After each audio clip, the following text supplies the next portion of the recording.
Qu'en est-il des émotions lorsque l'on est sous hypnose? Alors, il faut savoir qu'avant la séance d'hypnose pure, il y a un entretien préalable.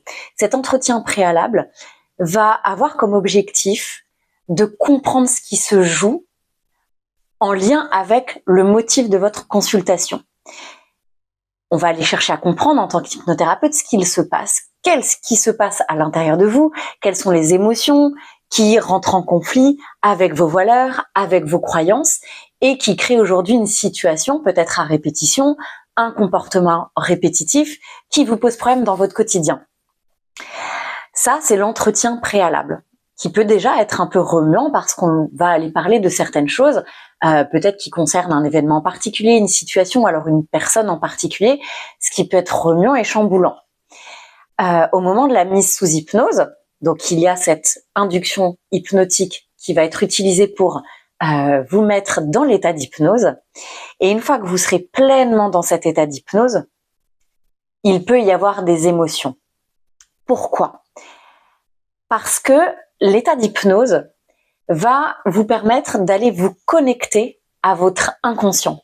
Cet inconscient, rappelez-vous, qui se souvient tout de tout, qui a tout gardé en mémoire de votre passé, de vos traumas, de vos événements plus ou moins sympas et agréables, mais toutes les émotions et les ressentis que vous avez eus par rapport à toutes ces situations de vie, donc par rapport à votre passé. Il contient donc, on va dire, des ressentis et des émotions à connotation positive, mais aussi des ressentis et des émotions à connotation négative. Alors, lorsque l'on va aller se connecter à l'inconscient sous hypnose, on va aller remuer certaines choses. On va aller dans certains espaces de vous qui étaient bloqués et qui sont maintenant aujourd'hui ouverts et disponibles parce que vous donnez accès à cet inconscient grâce à l'hypnose. Cet inconscient, il va donc être touché, être impacté. Peut-être qu'il va vous suggérer des flashbacks. Peut-être qu'il va faire revenir à votre mémoire des flashs de souvenirs, une scène, un mot, une émotion, un ressenti. Il va faire revenir à vous des choses qui étaient peut-être juste bien enfouies à l'intérieur de vous et qui étaient dans une petite case. Vous savez, cette petite case, cette petite boîte que l'on ferme à double tour et que l'on met dans un placard. Donc cela peut être remuant parce que cela va aller susciter des souvenirs. Et dans chaque souvenir, on y a des émotions, on y a vécu des choses, on y a ressenti des choses plus ou moins douloureuses ou plus ou moins agréables. Donc pendant une séance d'hypnose, eh bien, vous pouvez avoir des larmes.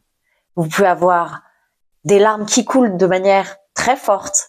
Vous pouvez sinon ressentir de la colère et avoir un corps qui va se crisper, qui va devenir comme une boule d'énergie. Ou alors vous allez peut-être avoir la gorge qui se serre, l'estomac qui se noue. Et c'est normal, c'est tout à fait normal. Et c'est sain de ressentir ces émotions. Parce que de temps en temps, on pense avoir libéré des chocs, libéré des traumas. Par exemple, avoir fait le deuil de quelque chose. Parce que consciemment, on est capable d'en parler sans avoir vraiment plus trop d'émotions. Et finalement, celui qui garde les dernières émotions, c'est votre inconscient. Et donc, si sous hypnose, ce sont ces émotions-là qui étaient encore présentes, mais dont vous n'aviez plus conscience, qui vont aller ressortir. Et ça, c'est fantastique. Parce que si on arrive à les libérer, cette dernière partie, cette dernière quantité d'émotions qui étaient alors coincées à l'intérieur de vous, on peut le dire, eh bien, ça veut dire qu'on fait sauter le dernier bouchon et que là, vous vous autorisez enfin à vous libérer pleinement, à vous libérer totalement de ce qui était encore présent à l'intérieur de vous et qui provoquait ce comportement ou ce schéma répétitif dont vous vouliez vous débarrasser, mais que consciemment, vous n'arriviez pas à libérer. Donc, c'est super et c'est normal d'avoir des émotions, quelles qu'elles soient, pendant une séance d'hypnose. C'est sain et surtout, c'est l'objectif quelque part. Si on a des émotions, ça veut dire qu'on est au bon endroit et qu'on arrive à aller enfin toucher du doigt le dernier point de blocage à aller libérer. Donc, c'est super. Si ça fait mal, c'est qu'on est au bon endroit et c'est que vous allez enfin pouvoir atteindre votre objectif.